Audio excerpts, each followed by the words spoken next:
नमस्कार बच्चों, online class में आपका स्वागत है। हम पढ़ रहे थे हरिशंकर परसाई का प्रेमचंद की फटे जूते निबंध। इसमें उन्होंने व्यंग्य किया है, अलग अलग प्रेमचंद की रचनाओं के बारे में उन्होंने बताया है, उनके पात्रों के बारे में उन्होंने बताया है। तो आगे पढ़ते हैं।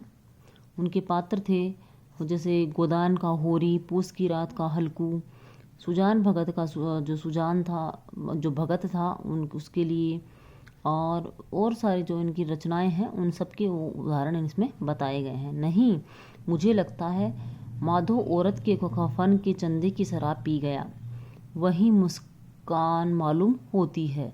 तो वही मुस्कान प्रेमचंद की इस फोटो में दिखाई देती है। मैं तुम्हारा जूता फिर देखता हूँ कैसे फट गया। यह है मेरी जनता के लेखक मतलब क्योंकि ये जनता के प्रिय लेखक थे, क्योंकि सबसे ज़्यादा करीब होकर भी इन्होंने कभी जनता से कभी पैसे नहीं लिए और अपने जीवन को साधारण रखा। क्या बहुत चक्कर काटते रहे?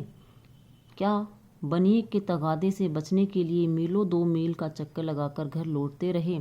बनिए के तगादे से मतलब है जो बनिए से सामान लिया और उसके पैसे नहीं दिए, और पैसे का जो टाइम निश्चित किया गया था, समय निश्चित किया गया था, जिस समय पर क्या नहीं दिए गए, पैसे नहीं दिए गए, जिसके कारण काफ़ी लंबा चक्कर लगा कर या दूर से उनके बनिए से दूर से आपको आना पड़ा। चक्कर लगाने से जूता फटता नहीं, घिस जाता है। कुंभन दास का जूता भी फतेहपुर सीकरी जाने आने में घिस गया था। कुंभन दास के लिए कहा जाता है कि फतेहपुर सीकरी उनको बुलाया गया था अकबर के द्वारा, तब उन्होंने कहा था कि पनैया घिस गई। उसका उदाहरण उन्होंने यहाँ पर दिया गया है। उसे बड़ा पछतावा हुआ। उसने कहा, आवत जात पनैया घिस गई, बिसर गयो हरि नाम। कि आते जाते जो मेरे जूते थे वो घिस गए और ईश्वर के नाम को भी मैं भूल गया। ये बात किसने कही थी? कुंभन दास ने।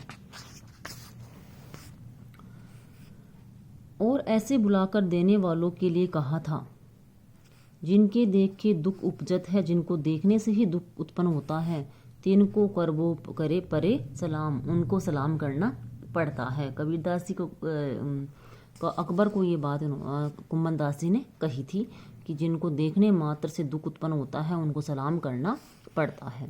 चलने से जूता घिसता है, फटता नहीं। तुम्हारा जूता कैसे फट गया? फिर लेखक प्रश्न कर रहे हैं कि जब हम चलते हैं तो हमारा जूता फटता नहीं है, नीचे से तलवा घिस जाता है, लेकिन तुम्हारे तो क्या निकल रही है? अंगूठा निकल रहा है।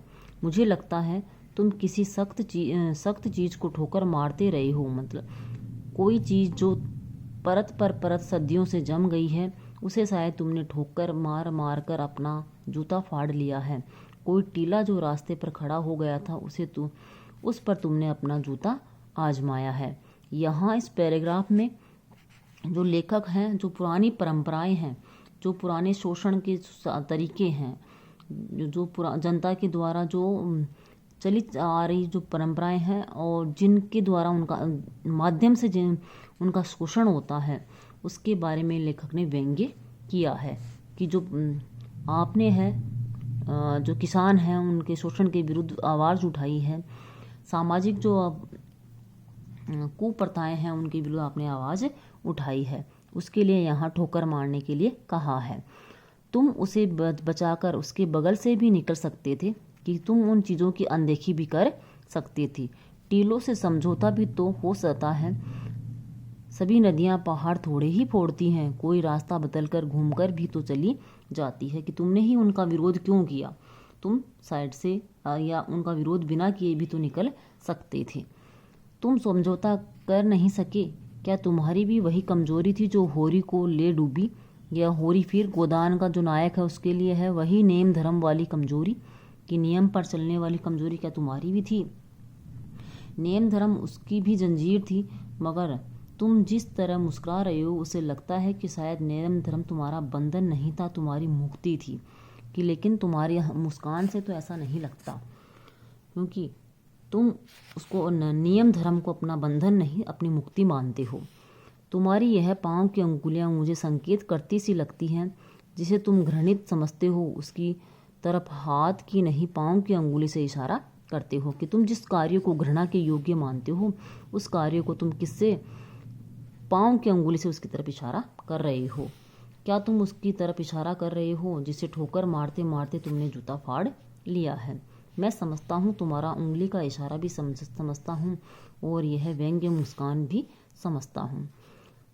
तुम मुझ पर या हम सभी पर हंस रहे हो, उन पर जो उंगली छुपाए और तलवा घिसाए चल रहे हैं, उन पर जो टीले को बरकरार रखकर बाजू से निकल रहे हैं, मतलब बुराइयों का विरोध नहीं कर रहे हैं, उन पर तुम क्या कर रहे हो? व्यंग्य कर रहे हो।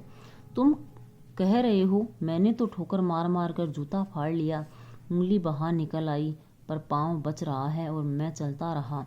अगर तुम उंगली को ढांकने की चिंता में तलवे का नाश कर रहे हो कि जो हमारी मूल चीज़ें हैं उनको तुम नाश कर रहे हो और बाकी चीज़ों को तुम बचा रहे हो, तुम चलोगे कैसे?